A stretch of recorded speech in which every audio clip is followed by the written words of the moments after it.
जय हिंद फ्रेंड्स। मेरा नाम अजीत सिंह और आप मेरा ये YouTube चैनल देख रहे हैं दिद्दा की खरी खरी। कल रात को 12 बजे का समाचार है था बनारस का बहुत बड़ा एक शिक्षा माफिया, और सिर्फ शिक्षा माफिया नहीं था, भू माफिया जो कल रात को 12 बजे पुलिस ने जो है पूछताछ के लिए थाने में बिठाया है। अभी ये जो बताए जा रहे हैं कि गिरफ्तार हो गया है, ये बातें गलत हैं। अभी शिक्षा माफिया और भू माफिया ये उसको थाने में बैठा रखा है, अभी गिरफ्तारी नहीं दिखाई गई है। He is being interrogated. तो सब लेटेस्ट समाचार ये है। तो मुझे ना इस बीच बहुत सारे सनबीम के स्टूडेंट्स के, टीचर्स के, बनारस के बड़े संभ्रांत नागरिकों के फोन आए हैं, और वो सब मुझे बहुत सारी उन्होंने बातें बताई हैं, और बहुत सारी जानकारी तो मुझे पहले से थी। जैसे जो यूपी गवर्नमेंट का जो आधिकारिक जो गजट है ना, उसमें नोटिफिकेशन हुई है साहब कि बनारस के जो सबसे बड़े भू माफिया, लैंड माफिया, उनको जब चिन्हित किया गया और बकायदा एक टास्क फोर्स बनाई थी योगी सरकार ने, तो उसमें बनारस का सबसे बड़े भू माफिया के रूप में इनको चिन्हित किया गया है। हमारे शिक्षाविद जी को, बनारस वालों को। तो मैंने ये जानने की कोशिश की कि आखिर इस भू माफिया ने ऐसी, और भू माफिया कहते किसे हैं?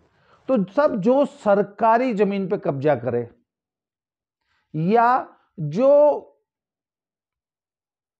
सार्वजनिक जमीनों पे कब्जा करे, नुजूल की जमीन कहते हैं, जो गवर्नमेंट लैंड्स होती हैं, फॉरेस्ट लैंड पे, या पंचायत की जमीन पे, कोई गांव का जो पोखरा है, रेलवे की जमीन है, इस प्रकार की जमीनों पे कब्जा जो आदमी करता है उसको भूमाफिया बोलते हैं। तो आखिर इस मगरमच्छ, बनारस के इस मगरमच्छ ने ऐसा क्या कितनी जमीनों पर कब्जा कर रखा है कि इसको पूरे बनारस जिले का सबसे बड़ा भू माफिया उत्तर प्रदेश सरकार ने चिन्हित किया है। तो मैंने थोड़ी सी ना जांच पड़ताल करने की कोशिश की। इसके अलावा इसके चरित्र पे तो मैं पिछले 2 वीडियो में आपको पूरा बता ही चुका हूं, हालांकि मुझे उसमें बहुत सारी नई नई जानकारियां प्राप्त हुई हैं। मुझे यहां तक बताया गया है कि ये जिस लहरतारा के जिस स्कूल में ये बच्ची के साथ बलात्कार की घटना हुई है ना, वहां पे एक हॉस्टल भी चलता है, और उस हॉस्टल तो हॉस्टल अनाचार, दुराचार, भ्रष्टाचार का सबसे बड़ा अड्डा है। और मैं तो ये योगी सरकार से और जो एसआईटी उन्होंने बनाई है उससे ये अपील करूंगा कि भैया इसकी सीबीआई जांच कराओ।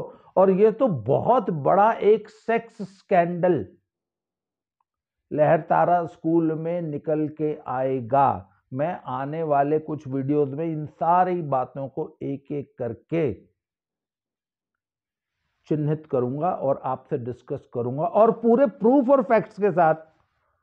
और मैं कहूंगा इस माफिया से कि अगर आपको लगता है, जैसे इसके एक गुर्गे ने मेरी एक वीडियो के नीचे आके कमेंट किया, तो मैंने कहा था आपके कमेंट से लग रहा है कि आप उस शिक्षा मगरमच्छ के गुर्गे हैं, और उसकी सफाई देने के लिए, उसकी तरफ से डैमेज कंट्रोल करने के लिए इस वीडियो के नीचे कमेंट कर रहे हैं, और आप सारे अनाचार, दुराचार, भ्रष्टाचार को जस्टिफाई कर रहे हैं कि अरे तो क्या हुआ अगर 65 साल का जो स्कूल हॉस्टल सुपरिटेंडेंट है, अगर वो हॉस्टल वार्डन के साथ अगर प्रेम आलाप कर रहा है तो इसमें क्या बुराई है? अब ये इस तरीके से अब इस मगरमच्छ के गुर्गे इसके अनाचार, दुराचार को जस्टिफाई करेंगे। तो सब, और इन्होंने तो इस अपने स्कूलों को इस मगरमच्छ ने दुराचार का अड्डा बना लिया है। इस लहरतारा स्कूल की एक टीचर जो है, इसके बेटे के साथ पिछले कई सालों से लिव इन में रह रही है। पूरे विद्यालय में जो है इस प्रकार की अफवाहें फैल रही थी कि वो she had become pregnant and पूरा विद्यालय का बच्चा जानता है कि वो उसका लड़का जो है वो he is Playboy sort of thing in the school and he has been abusing, he has been sexually abusing the teachers of the school and one of those teachers वो आज भी उसके साथ लिव इन में रह रही है। अब ये स्कूल चला रहे हो, क्या चला रहे हो, कोठा चला रहे हो? तो मैं एसआईटी से और योगी सरकार से ये निवेदन करूंगा कि इस स्कूल की, इस पूरे ग्रुप की पूरी गहराई से जांच कीजिए और इसकी एक एक एक्टिविटी और उन सभी पेरेंट्स के सामने आनी चाहिए जिनके बच्चे उस स्कूल में पढ़ रहे हैं।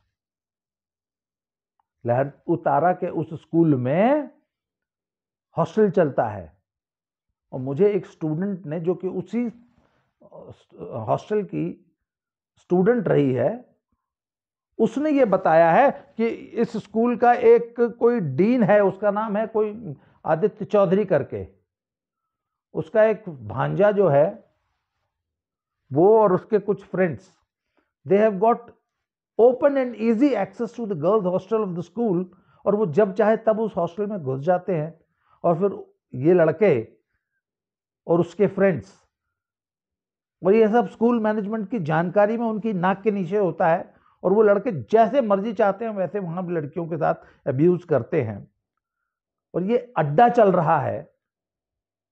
और इस मगरमच्छ को ये नहीं मालूम कि उसके स्कूल में चल क्या रहा है। जब उसका खुद का बेटा स्कूल में ये सब करेगा अपनी टीचर्स के साथ, ये जो स्कूल का जो डीन है ना, he is said to be a very powerful man in this whole group, जो डीन है, और उसका भांजा जो है वो स्कूल में अपनी पैरेलल सत्ता चला रहा है। स्कूल में किसी लड़के के औकात नहीं है उसके सामने कुछ बोल दे और वो जो चाहता है वो करता है और वो they openly go to the girls hostel, ऐसे आरोप लगाए जा रहे हैं। तो एसआईटी को इन बातों का संज्ञान लेके चलना चाहिए, देखना चाहिए, इसकी जांच करनी चाहिए कि आखिर इस स्कूल में चल क्या रहा है। और मैंने तो जो जिस घटना पे मैंने वीडियो बनाई है वो भगवानपुर वाली ब्रांच पे, वो तो 30 साल पहले की घटना है, 20 साल पहले की। 20 साल पहले वहां पे ऐसी एक्टिविटीज होती थी जिसको कि ये लोग आंख मूंद लेते थे और अब इनका खुद का बेटा इन एक्टिविटीज में इन्वॉल्व है।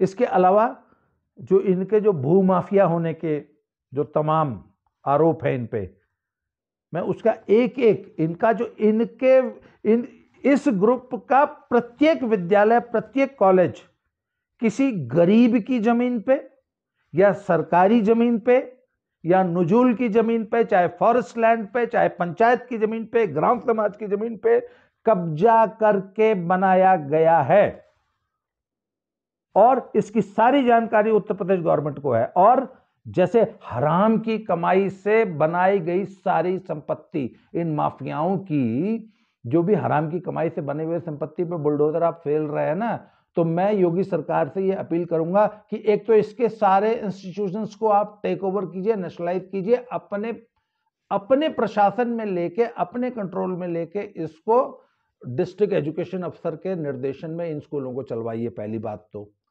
जो भी किसी भी गरीब आदमी की या सरकारी जमीन पे कब्जा किया गया है इन तमाम स्कूल्स और कॉलेजेस के द्वारा, उन सबको वो उनकी जमीनें रेस्टोर कराई जाए। और ये शिक्षा की इस माफियागिरी से इस आदमी ने जितनी प्रॉपर्टीज बनाई है, गुड़गांव में इसके जो फ्लैट्स हैं, दिल्ली में जो इसके फ्लैट्स हैं, गोवा में जो इसकी प्रॉपर्टीज हैं, इसने जो लंदन में जो अपना एक प्रॉपर्टी बनाई है, इसके अलावा इंडोनेशिया में इसकी एक प्रॉपर्टी है, वो इसी, एक मिनट, स्कूल चलाने वाला आदमी, school is a non profit organisation ना, स्कूल की तो एक समिति होती है जो उस विद्यालय को चलाती है।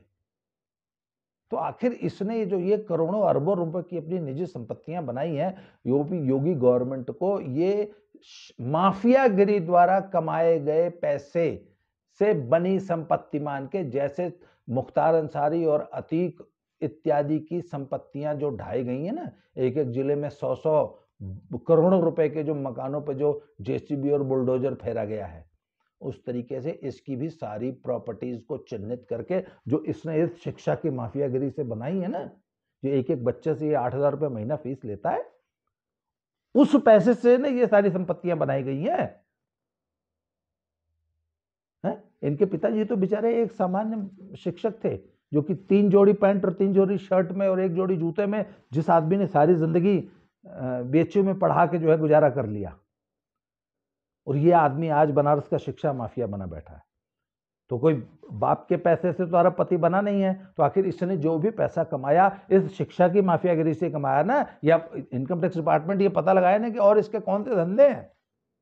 आगे इसने जो ये करोड़ों अरबों और खरबों रुपए की संपत्ति बनाई है, ये कहां से बनाई है, किस पैसे से बनाई है,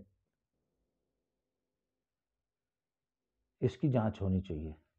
ये खुद ये जो लहरतारा का जो स्कूल है ना, ये एक गरीब बुढ़िया बेचारी की 18 बिस्वा, एक बिस्वा 1360 स्क्वायर फुट का होता है, तो लगभग आप ये मान लीजिए कि लगभग 2400 स्क्वायर फुट जमीन, 24,000 स्क्वायर फुट जमीन, 18 बिस्सा जमीन इस आदमी ने उस बुढ़िया से एक कागज पे साइन करा के मात्र 1,80,000 रुपए में लिखा ली थी। और वो बुढ़िया फिर आके सिर पटक कर रोती थी भगवानपुर स्कूल के सामने, और इस आदमी ने उसको एक पैसा नहीं दिया। उसके बाद 1,80,000 रुपए मात्र दिए थे, और ये कहा था कि मैं तुमको पूरा बाकी पैसा दे दूंगा। इसके अलावा वो जो स्कूल है वो गढ़ही पाट के बनाया गया है, जो गांव समाज की जो गढ़ही होती है ना, पोखरी जिसको बोलते हैं, तालाब, उस तालाब की जमीन को पाट के उस पर कब्जा किया गया है।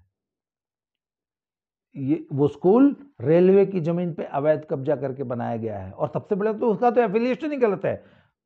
सीबीएसई के नॉर्म्स में ये लिखा गया है कि आप रेलवे लाइन के किनारे, सीबीएसई किसी स्कूल को एफिलिएशन नहीं देती है। तो आप ये पता लगाइए ना कि बनारस और मड़ुआडी वाली जो रेलवे लाइन है उससे कितनी दूर है ये रेलवे स्टेशन, सॉरी ये स्कूल। तो इसका तो एफिलिएशन ही गलत दिया गया है। सबसे पहले तो सरकार को इतनी चाहिए कि ये एफिलिएशन जो है सारे नॉर्म्स को धता बता के ये गलत एफिलिएशन दिया गया है, और ये सरकारी संपत्ति और गरीब लोग, गरीब दुखियारों की संपत्ति को कब्जा करके ये विद्यालय बनाया गया है। तो वो सारी की सारी जमीन उन गरीब लोगों को और सरकारी जमीन सरकार को वापस रिस्टोर करने की जरूरत है, और इस स्कूल को टेक ओवर करके सरकार को अपने निर्देशन में इस विद्यालय को चलाना चाहिए। ये बनारस की सेवा नहीं कर रहे हैं, ये शिक्षा के नाम पे पिछले 40-50 साल से ये बनारस को लूट रहा है ये आदमी। और एक आरोप और लगा रहा हूं, बहुत ध्यान से सुनिए। सन 2007 में बनारस के एक डॉक्टर की हत्या हुई थी।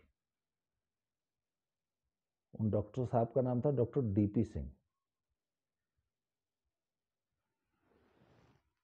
उस हत्या का आरोप जब इसकी जांच शुरू हुई तो पता लगा कि साहब उस डॉक्टर की पत्नी जो थी, खुद पत्नी ने ही वो हत्या कराई थी, और पत्नी का नाम था डॉक्टर शिल्पी राजपूत।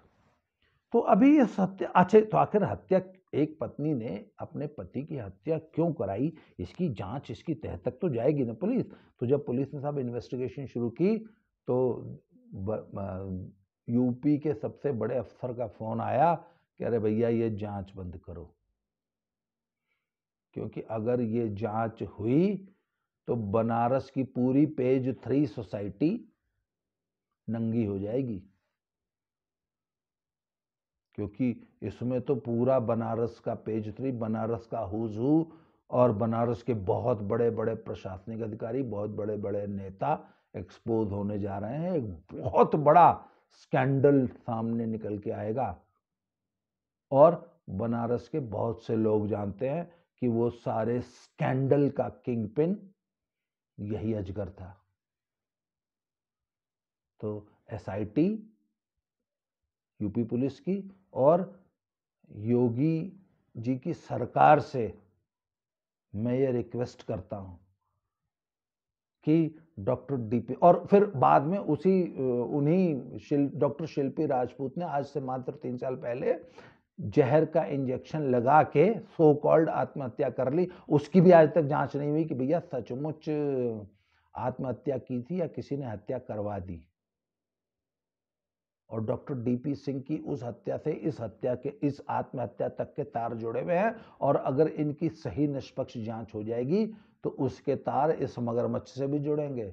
सारी बातें खोल के यहाँ नहीं बताई जा सकती हैं, पर जो समझदार लोग हैं बनारस के वो बात समझ रहे होंगे कि मेरा इशारा किस तरफ है।